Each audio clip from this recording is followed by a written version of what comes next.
देखो पता मुझे भी है कि तुम ये वाला मोमेंट क्रिएट करना चाहते हो, पर तुम नहीं कर पा रहे हो क्योंकि तुमने नहीं पढ़ा है कॉन्सेप्ट कौन सा, यूनिक सॉल्यूशन का। पर मैं तुम्हें सिखा के चाहूँगा क्या होता है यूनिक सॉल्यूशंस।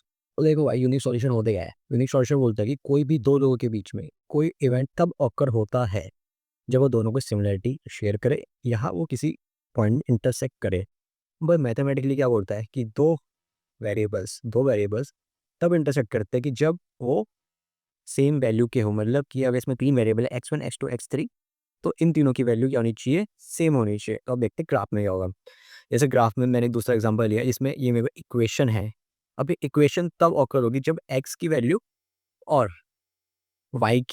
और y की वैल्यू जब सिमिलर होगी। तो हुआ क्या, यहाँ पर से ग्राफ प्लॉट कर दिया। अब ग्राफ प्लॉट करके क्या हुआ?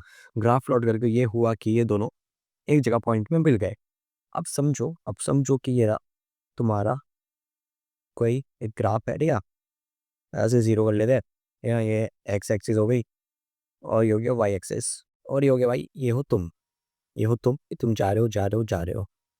अब अगर जिस पर्सन के साथ तुम ये मोमेंट क्रिएट करना चाह रहे हो उसका इंटरेस्ट ही कोई और होगा तो वो तुमसे क्यों इंटरसेक्ट करेगी? पर अगर अगर अगर हुआ ऐसा कि उसका इंटरेस्ट तुम पे आया, तो ये तुम्हारी लाइफ टाइम में, और ये तुम्हारी एक लाइफ लाइन है, तुम्हारी लाइफ लाइन में जाके वो ये मूवमेंट आ सकता है। तो ये बताता है यूनिक सॉल्यूशन। यूनिक सॉल्यूशन क्या बताता है? यूनिक सॉल्यूशन बताता है कि किसी भी चीज़ की सिमिलैरिटी बता देता है यूनिक सॉल्यूशन।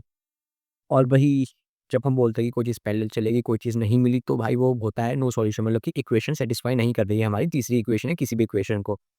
वहीं एक देख लेते हैं इन्फिनिटी सॉल्यूशन केस भी। अब देखो इन्फिनिटी सॉल्यूशन केस तक कितना बोलता है कि कोई चीज़ अगर कुछ भी न्यू इन्फॉर्मेशन नहीं दे रही है, कोई भी इक्वेशन बिल्कुल न्यू इन्फॉर्मेशन नहीं दे रही है, तो इसका मतलब क्या है कि वो दोनों इक्वेशन बिल्कुल सिमिलर है, तो ओवरलैप कर जाते हैं एक दूसरे के ऊपर ऊपर। तो ये होता है ग्राफ थ्योरी।